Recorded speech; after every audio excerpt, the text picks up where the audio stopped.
Local প্রশাসনের মাধ্যমে পেয়েছি, কলেজের মাধ্যমে পেয়েছি। তো খবরটা বিস্তারিত আপনারা নিশ্চয়ই জানেন, এটা আর খুলে বলার কিছু নেই যে এখানে আমাদের থানার যে মালখানা, এইখানে আমাদের এইচএসসি পরীক্ষার 2টা কলেজের ট্রাঙ্ক আছে, তারপরে মাদ্রাসা আলিম পরীক্ষার ট্রাঙ্ক আছে এবং পিএম টেকনিক্যাল বোর্ডের পরীক্ষারও কিন্তু এটা যথা নিয়মে আছে। তো আমরা আমরা এই জন্য আরেকটু ভালোভাবে দেখে তারপরে বললে ভালো হতো। তবে আমরা যেটুকু জানলাম যে 17 তারিখ ভোর 4টার দিকে একজন আসামি জরুরি প্রয়োজনে ওই রুমটায় রাখতে হয়েছিল কিছুক্ষণের জন্য, এটা 12টা পর্যন্ত। 17 তারিখ ভোর 4টা থেকে 12টা পর্যন্ত কোনো একজন আসামি এখানে রাখা হয়েছিল। তো আমরা আশঙ্কা করছি যে হয়তো বা তারই কাজ। তো এটা আমাদের তদন্ত কমিটি গঠন করা হয়েছে। পুলিশের একটা এসপি সাহেব একটা তদন্ত করে, জেলা প্রশাসক একটা করেছেন। সবার তদন্ত হয়তো আরও বিস্তারিত চলে আসতে পারে। তো প্রথম কথা হলো যে এইরকম একটা খবর আমাদের জন্য খুবই বিব্রতকর এবং এটা ছাত্রছাত্রীদের জন্য খুবই পীড়াদায়ক একটা বিষয়। টানা 7মবারের মতো বেস্ট টিস্যু পেপার ব্র্যান্ড হিসেবে স্বীকৃতি পেয়েছে বসুন্ধরা টিস্যু।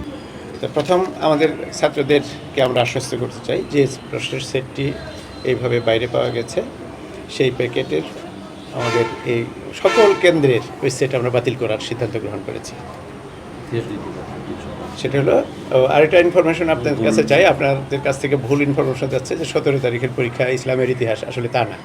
এটা হলো ইতিহাস, বিষয় ইতিহাস, পত্র দ্বিতীয়, বিষয় কোড হলো 305। এটার পরীক্ষাটা হওয়ার কথা 22 জুলাই। সেই প্রশ্নের ওই সেটটা 2 নম্বর সেট আমরা বাতিল করেছি। সেট নম্বরটা আপনারা পাবলিকলি উল্লেখ না করলেই হবে যে সেই সেটটা আমরা বাতিল করেছি। কোনো কেন্দ্রে এই সেট আর ব্যবহার হবে না। আমাদের হাতে একাধিক বিকল্প আছে, বিকল্প প্রশ্ন রেডি করাই আছে, ঠিক আছে। তা আমরা বিকল্প প্রশ্ন দিয়ে এই পরীক্ষা যথাদিন পরিচালনা করব। সিসি ক্যামেরায় যেটুকু দেখা আছে, আসলে সিসি ক্যামেরা তো প্রত্যেক জায়গাতে থাকে না, হয়তো যেটুকু আমরা শুনেছি সিসি ক্যামেরা দিয়ে একটা আসামি ওখানে ঢুকানো হচ্ছে, এটা বোধহয় দেখা গেছে, আর বের হচ্ছে এটা দেখানো হচ্ছে। এটা হলো টাইমটা, আমি যে টাইমটা বললাম। আমরা আমাদের মনে করার বিষয় না, যা বাস্তব তাই যেন হয়। এবং আমরা আমাদের শিক্ষা উপদেষ্টা মহোদয় থেকে শুরু করে সবার সাথে আমাদের যোগাযোগ হয়েছে। আমরা গতকালকে আমাদের সিনিয়র শিক্ষা সচিব সিদ্দিক জুবায়ের স্যার, ওনার সাথে আমরা সভা করেছি এই বিষয়টা নিয়ে। প্রশাসনের সব থেকে আমাদের কোনো অস্পষ্টতা আমাদের মধ্যে নেই। যা তদন্তে যা আসবে সেটাই আসবে। 2জন সাসপেন্ড আছে, এটা জানেন না? 2জন পুলিশের 2জন সদস্যকে সাসপেন্ড করা।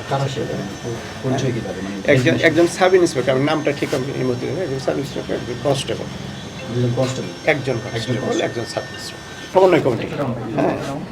মাধ্যমিক উচ্চ মাধ্যমিক শিক্ষা বোর্ড রাজশাহীর আওতাধীন নওগাঁ জেলার ধামইরহাট উপজেলার সরকারি ডিগ্রি কলেজের জন্য বরাদ্দকৃত এইচএসসি পরীক্ষা 2005-এর প্রশ্নপত্রের 3টি ট্রাঙ্ক ধামইরহাট থানার লকার রুমে সংরক্ষণ করা হয়।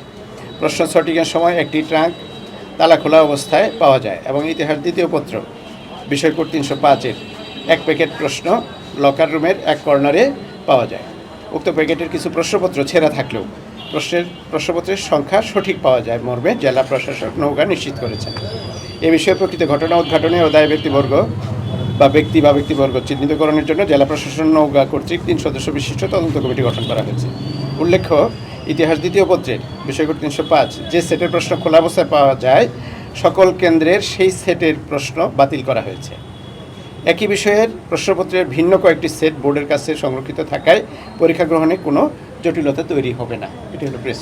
সাধারণ মানুষ